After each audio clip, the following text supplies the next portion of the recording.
Why is it that the most creative kids in school are often the ones sent to detention? Why is the child who draws during a lecture, questions the rules, or invents their own method always labeled difficult, distracted, or worse, a problem? Isn't education supposed to celebrate creativity? To nurture unique minds? The paradox is striking. Schools preach the value of thinking differently, yet reward only those who think predictably. Creativity is praised on graduation day, but punished every day leading up to it. The system says it wants innovators, but what it actually wants are conformists with colorful resumes. The truth is, creative thinking doesn't fit well in a structure designed to maintain control. It resists easy grading, disrupts tidy classrooms, and worst of all, it questions the script. And when your entire system runs on obedience and efficiency, the last thing you want is someone asking, "Why are we doing it this way?" So let's ask the question out loud. Does the education system really hate creative people? Or is it just deeply afraid of them? Let's peel back the layers. The myth of creativity in schools. Let's be honest, most schools don't know what to do with a truly creative student. A creative student doesn't follow instructions just because they're written on the board. They ask, "Why this way?" They don't just answer questions, they question the questions. They don't color inside the lines because they're too busy wondering who drew the lines in the first place. That kind of thinking is powerful, but it's also messy, slow, and unpredictable. Which is exactly why the modern school system, built like a well-oiled machine, quietly discourages it. Not because teachers hate creativity, but because the structure can't afford it. Teachers, in many cases, are just trying to survive. They have 30 students in a room, a limited number of hours, a pile of grading, and a system breathing down their necks demanding test scores, standards, benchmarks. In that environment, a student who asks to do something a different way is not a breath of fresh air. They're a logistical problem. The system doesn't give space for creativity, not because creativity is useless, but because it's inconvenient. You can't put it on a multiple choice test, you can't scale it, you can't time it with a stopwatch. Creativity doesn't move in straight lines, it doubles back. It takes detours, it asks for silence and wandering, and sometimes rebellion. But school is linear. Lesson 1, quiz. Lesson 2, test, repeat. It's a conveyor belt, and you're rewarded for staying on it without wobbling. There is no prize for stepping off to explore the woods. In fact, you'll probably be marked as off-task, disruptive, or if you're very unlucky, diagnosed with a disorder that justifies why you don't quite fit into the system's clean flow. What's more disturbing is how quickly students learn to hide their creative instincts. Not because they stop being curious, but because they learn it doesn't pay off. The kid who takes a weird angle on an essay often ends up with a lower grade than the one who regurgitates the teacher's expectations. The student who draws unconventional designs in math class gets told to focus, while the one filling in worksheets without question is seen as on track. Over time, students get the message. Don't be original, be efficient, and eventually, they stop taking risks, not because they've run out of ideas, but because the system has trained them to doubt their value, and this conditioning runs deep. Even when students are asked to be creative, it's usually on someone else's terms. Write a creative story, but make sure it has exactly 5 paragraphs, includes 3 vocabulary words, and fits the genre we studied this week. Draw a picture, but follow the sample on the board. Think outside the box, but make sure your answer can still be graded with a rubric. What we call creativity in schools is often just variation within strict parameters. It's sandbox freedom. You can build whatever you want as long as it stays inside the walls. Meanwhile, the students who don't fit the mold are subtly punished. The daydreamers, the doodlers, the ones who read novels under the desk while the rest of the class is filling out charts. They're constantly told to focus, to sit up, to follow along.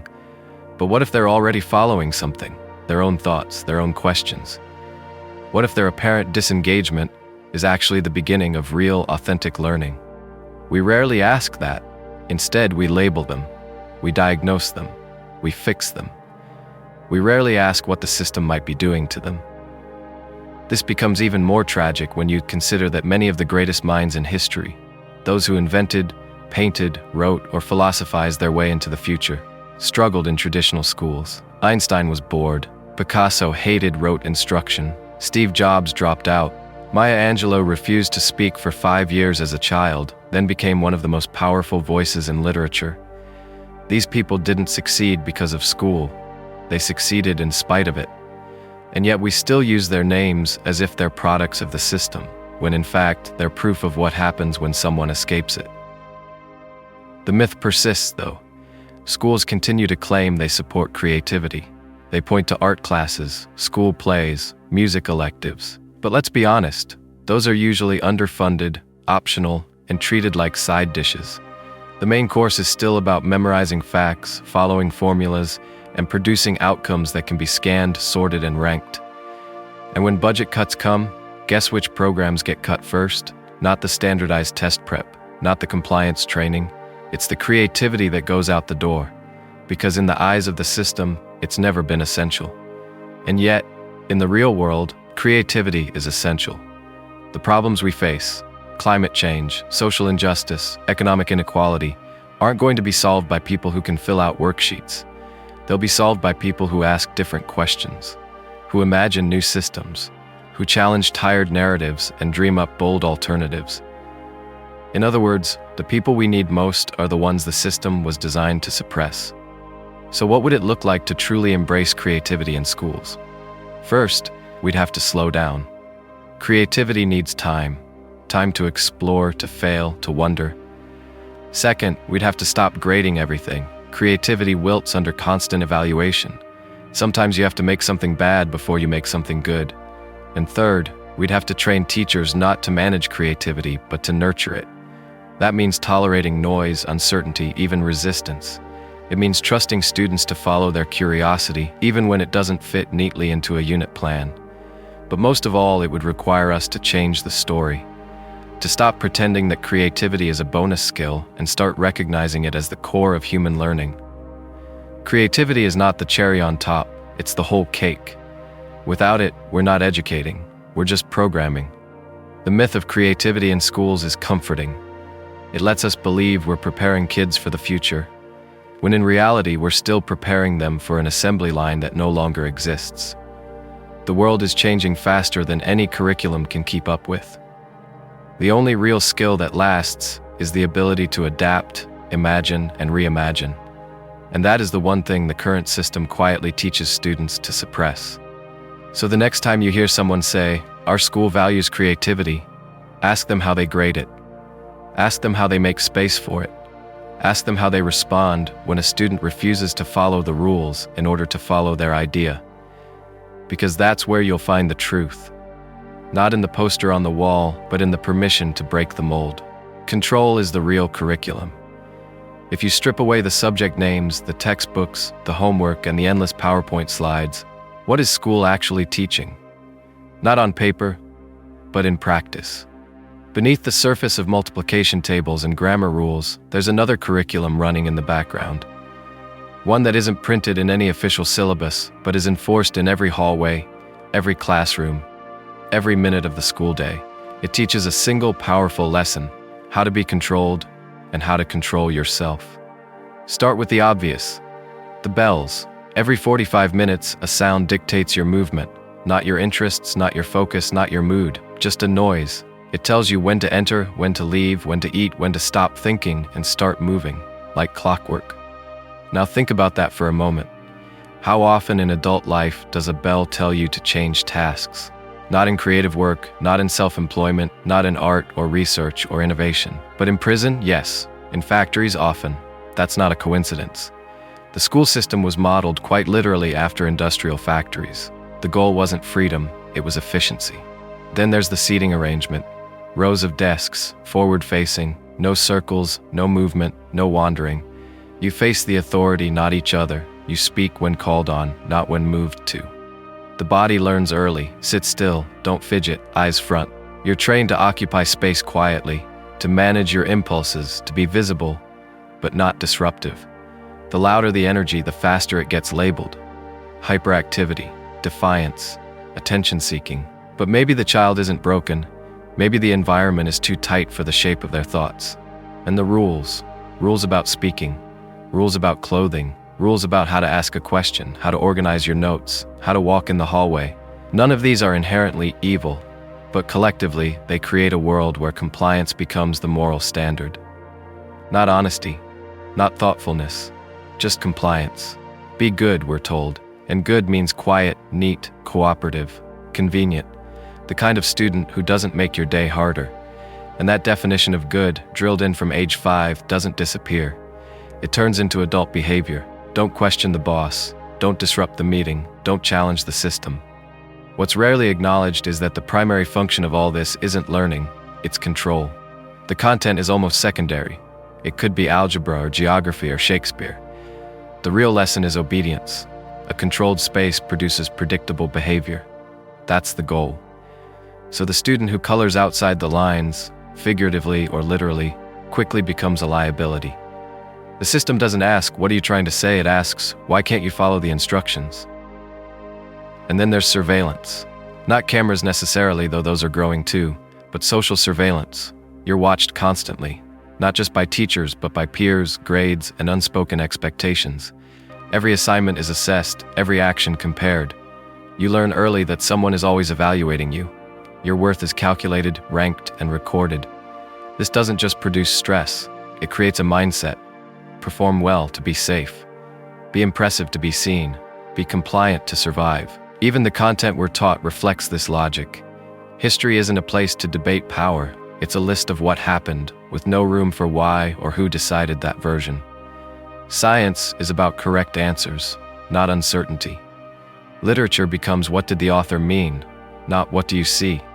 Every subject is compressed into a right way of knowing, and this rightness isn't about truth, it's about order. The system doesn't want thinkers, it wants technicians, people who follow instructions without rewriting the manual. Now let's talk about punishment. When students fail to comply, the response isn't usually conversation, it's correction, detention, suspension, zeros, labels. You're not applying yourself, you're a disruption. But very rarely does anyone ask, is this student resisting the rules or simply reacting to an environment that doesn't fit them? A rigid system doesn't bend to fit the individual. It demands that the individual bend, and when they don't, they're pushed out or pushed down. The real tragedy here is not that structure exists. Structure in itself isn't bad. Boundaries can protect, guide, support. The problem is when structure becomes absolute, when it no longer adapts to human needs, but expects humans to adapt entirely to it. That's when education stops being education and starts becoming management. The classroom becomes less about exploration and more about behavior modification. Students aren't learning how to think, they're learning how to navigate power. And for creative thinkers, this is suffocating. Creativity thrives in freedom, in flexibility, in play. It needs space to fail, to experiment, to ask inconvenient questions. But control hates inconvenience. Control wants results. Deadlines, clarity, a correct answer in a clean box. So the creative student, the divergent thinker, becomes a glitch. They're told to calm down, to focus, to stop complicating things. But creativity is a complication by nature. It doesn't follow the script, it rewrites it. And scripts don't like being rewritten. This isn't just about childhood. The patterns learned in school follow us, into our jobs, our politics, our relationships. We become adults who are polite rather than honest, who nod in meetings instead of questioning absurdity, who accept systems we know are broken because that's just how it is, and we call that maturity. But maybe it's just prolonged submission, refined, rebranded, institutionalized. So what's the alternative? Chaos? Anarchy? No structure at all? Not necessarily. The goal isn't to eliminate order, but to replace oppressive order with purposeful structure. To shift from control to collaboration, from obedience to engagement. Imagine classrooms where students co-create the rules, where the schedule responds to energy, not the other way around, where creativity isn't squeezed into a 40-minute art class, but baked into every subject, where control isn't enforced through silence, but earned through trust. That kind of learning environment wouldn't be as tidy, it wouldn't look as disciplined on the outside, but it would be alive, full of curiosity, risk, struggle, breakthroughs. It would look less like a production line and more like life. Because if school is meant to prepare us for life, we should ask, what kind of life are we being prepared for? One where control is the goal, or one where growth is? And if it's the latter, we have to stop confusing discipline with development. We have to recognize that compliance isn't the highest virtue, and we have to start treating creativity, autonomy, and critical thought not as problems to manage, but as the entire point of being educated in the first place. The fear of nonlinearity. There's something school loves: a straight line, a clear beginning, a defined process, a measurable end. You start here, you follow the steps, and you finish over there. Everyone moves at the same pace, through the same stages, toward the same goal. It's neat, it's efficient, it looks good on charts, but there's just one problem. Human thinking, especially creative thinking, doesn't work like that. Not even close. Creativity is not a straight line. It loops, it spirals, it jumps ahead, then doubles back. It hesitates, stumbles, takes odd detours, and sometimes crashes completely before something meaningful emerges. It refuses to follow predictable routes because it's not designed for productivity. It's designed for possibility. But school isn't built to handle possibility. It's built to measure progress. And the very nature of creative thought defies that measurement. That's why the system doesn't just ignore nonlinear thinking. It fears it. Think about how we evaluate success in education. Tests, quizzes, deadlines, grade levels.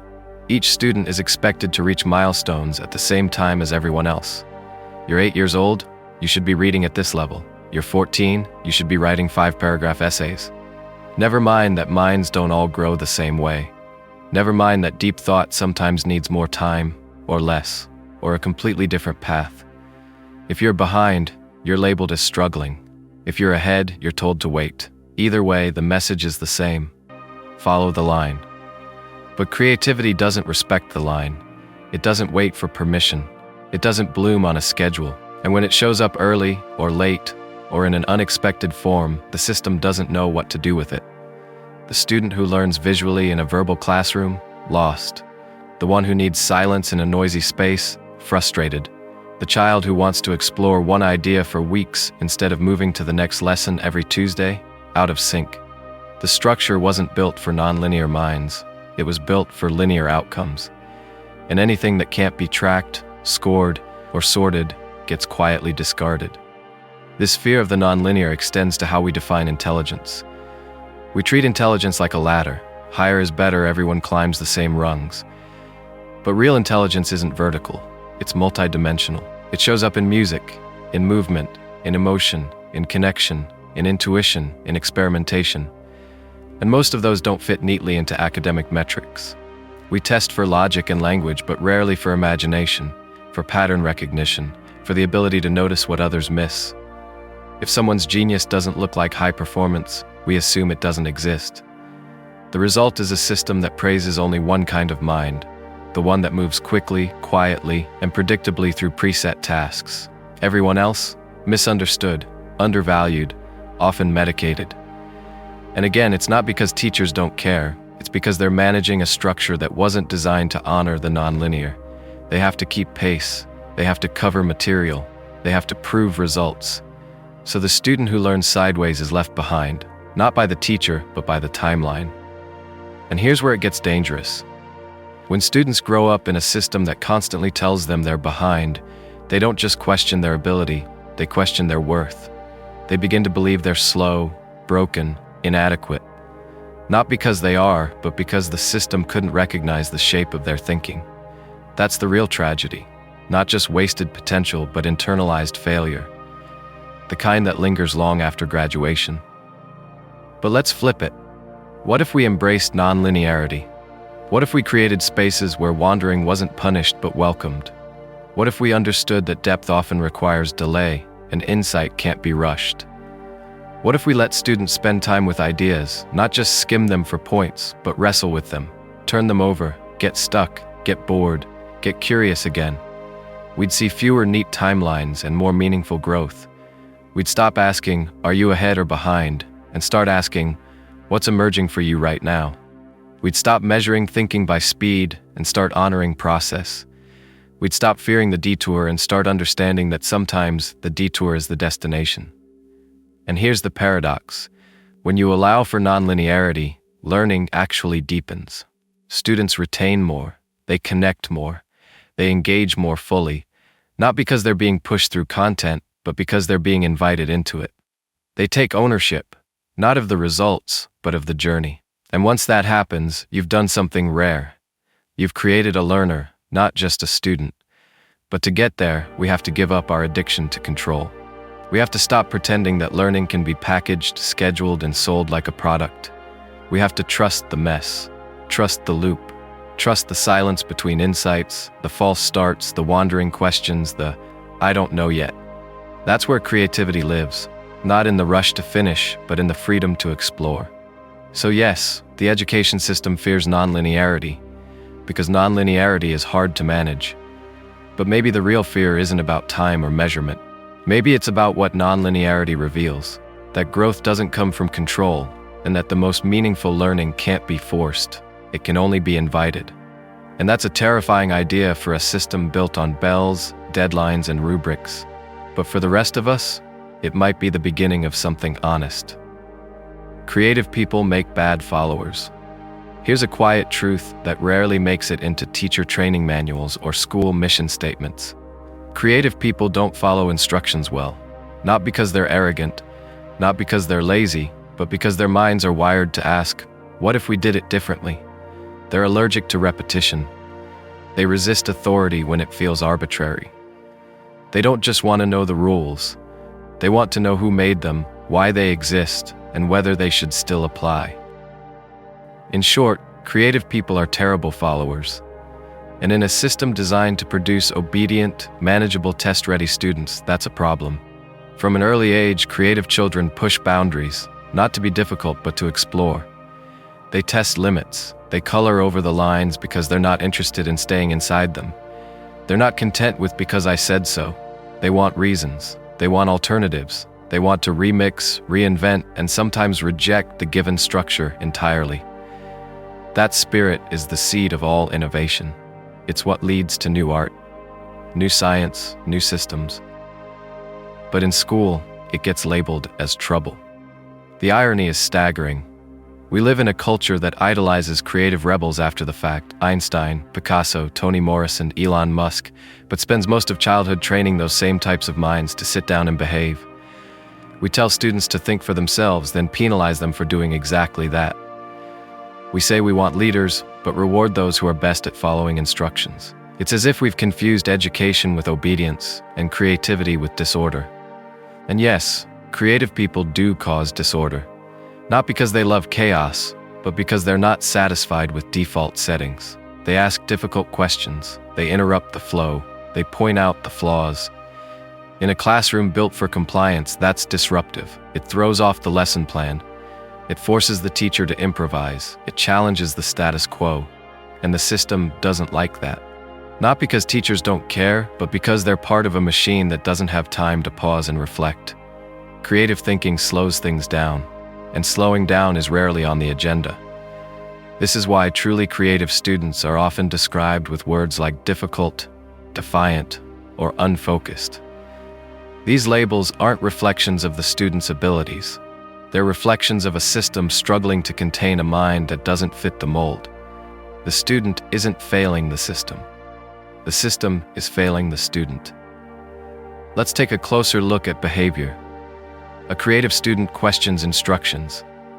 They turn in assignments that don't follow the format. They write essays that veer off topic in order to make a more interesting point. They experiment in science class instead of following the prescribed steps. They challenge a historical narrative because it doesn't make sense to them. None of these are signs of failure. They're signs of engagement, of originality, of thinking. But the system interprets them as errors, as non-compliance. And non-compliance in school is the ultimate sin, because school at its core is not designed to cultivate freedom. It's designed to cultivate predictability. And that makes sense if your primary goal is to produce citizens who won't rock the boat. People who will clock in, follow orders, accept their roles, and not ask too many questions. A creative person? That's someone who might ask what the boat is made of, who built it, and whether we should be on the water at all. And yet, paradoxically, those same creative thinkers are exactly who we need when the boat starts sinking. When the economy shifts, when climate change accelerates, when old institutions collapse, when the world stops making sense and new models are needed. That's when we suddenly look around and say, where are the visionaries?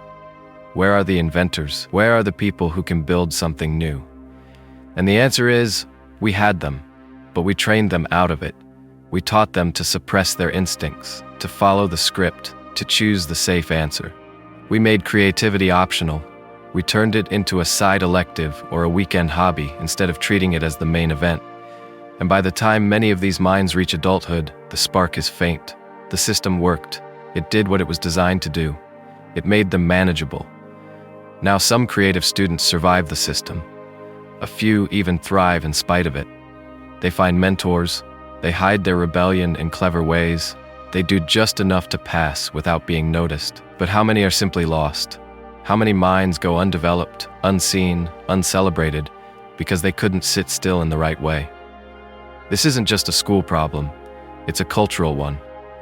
Because the habits we learn in school follow us into offices where out-of-the-box thinking is a buzzword but conformity is rewarded, into politics where party lines replace independent thought, into relationships where people are expected to play roles instead of speak truths, into entire systems where obedience is repackaged as loyalty and creativity is mistaken for chaos. But here's the thing. Creative people may make bad followers, but they make exceptional creators, exceptional leaders, exceptional catalysts for change. They may disrupt your meeting, but they'll also disrupt your stagnation. They may ignore your timeline, but they'll invent something timeless. They may not follow your path, but they'll build a new one. So the question isn't whether creative people fit into the current system. They don't. The real question is, should the system change to fit them? And if we're serious about building a future that isn't just a repeat of the past, then the answer has to be yes.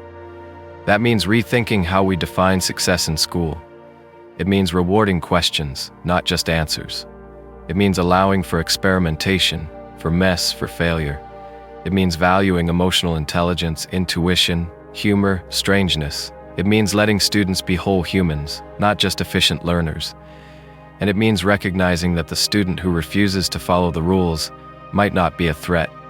They might be a pioneer. They might be the one who changes everything. Reclaiming the purpose of education. It's easy to critique the system. We've spent the last 4 sections doing just that, pulling apart the myths, the habits, the quiet rules no one questions but everyone follows. But now comes the harder part, imagining what could take its place. Because the solution isn't to burn it all down and start from scratch. It's to remember why education existed in the first place. Not as control, not as a sorting mechanism, but as something much older, much wilder, something closer to liberation. You see, the real purpose of education was never meant to be about memorizing state-approved facts or training for job markets that barely exist anymore. It was meant to be about awakening, about helping people see, really see, the world around them and the world within them, to question, to connect, to grow in awareness, and to understand the human experience in all its tangled complexity. Education in its purest form is not management, it's transformation. But somewhere along the way, we got scared. Scared of minds that wouldn't sit still, scared of questions without answers, scared of truths that might upset the carefully arranged shelves of how things are. So we tightened the system, we standardized it, we professionalized it, we drained the mystery out of it, and now we wonder why students are disengaged, teachers are exhausted, and innovation is something that happens after school, not during it. To reclaim the purpose of education, we have to stop pretending that the current model is neutral. It's not. It teaches a worldview, a value system. It teaches that success is external, that authority is absolute, that deviation is dangerous. It teaches you to measure your worth in numbers, to fear mistakes, and to perform a version of intelligence that's easily packaged for approval. What if we taught something else? What if we taught that intelligence is diverse and that learning is a lifelong process, not a finish line? What if we taught that mistakes are not shameful detours, but essential parts of growth? What if we taught that creativity is not a soft skill, but a survival skill for a rapidly changing world? This shift starts by asking better questions. Not how do we get students to comply, but what kind of people are we helping them become? Not how do we raise test scores, But how do we raise self-awareness, resilience, compassion? Because the future doesn't need more test takers. It needs more thinkers, more builders, more questioners, people who can navigate ambiguity, create meaning, and stand firm in complexity. People who don't just know the rules, they know when to break them. To do this, the classroom must change. It must become less of a control center and more of a creative lab. Less about answers and more about exploration. Teachers must be empowered not just as deliverers of curriculum, but as co-thinkers, guides, question askers themselves. Their role isn't to hold all the knowledge, but to model what it looks like to pursue it with honesty and curiosity. Curriculum itself must breathe. It should respond to the moment. It should allow students to go deep into what matters to them, not just skim the surface of what's expected. A lesson in climate science should connect to local action. A history unit should invite multiple perspectives. A literature discussion should allow for disagreement, emotion, even discomfort, because real learning isn't sterile, it's alive, and aliveness doesn't always follow a script. Assessment, too, must be reimagined. Not everything needs a grade. Not every process can be captured in a rubric. Some learning shows up in conversations, in questions, in persistence, in quiet breakthroughs that don't announce themselves with a number. We need tools that see the human, not just the statistic. And more than anything, we must build a culture of permission. Permission to wonder, to pause, to go off topic if the topic is more meaningful. Permission to fail and try again. Permission to be different, to bring your whole self into the room, not just the part that's easy to manage. This isn't chaos, it's trust. Trusting that when students feel safe, seen, and challenged, they'll rise, not in perfect unison, but in beautifully unpredictable ways. Of course, all this requires courage. Courage to move away from the safety of structure into the unknown terrain of human potential. Courage to let go of the illusion that control equals progress. Courage to believe that education, done right, is inherently messy, because growth is messy. It's non-linear, it doesn't fit neatly into a spreadsheet, but it's real, and that's what we should be aiming for. If we want to prepare young people not just to fit into the world, but to change it, we have to offer them more than compliance training. We have to offer them something radical, something sacred, the chance to become fully human, to think their own thoughts, to create what hasn't been imagined yet, to question everything, including the system that taught them how to question. And maybe, just maybe, that's the point. So why does the education system hate creative people? Because creativity exposes what the system fears most: change. A creative student doesn't just learn the material, they question the material, reinterpret it, reject it, remix it. They don't ask, what's the answer? They ask, is this even the right question? And that kind of thinking threatens more than just lesson plans. It threatens the structure itself. It threatens the illusion of control, the comfort of standardization, the safety of hierarchy. And yet, these are the very people we need most. The ones who imagine better ways, who design new worlds, who see possibilities others don't. The irony is almost poetic. We suppress creativity in school, then praise it in hindsight when it changes the world. Einstein, Jobs, Maya Angelou, the dropouts, the misfits, the bad students. What if we stopped waiting for creative people to escape the system and started building a system that actually welcomes them? One that doesn't just tolerate creativity, but depends on it. One that teaches kids not just how to repeat history, but how to make it. The question isn't whether creative people belong in education, it's whether education still deserves them. Let's start imagining something better. That's the first step. That's how change begins. If this video resonated with you, if you were the creative kid who never fit in, or the teacher trying to keep the spark alive in a rigid system, share this with someone who needs to hear it. Leave a comment with your own story. Subscribe for more content that challenges the way we think about learning, power, and purpose. Because the more we question, the more we change. And creativity, it starts with conversation.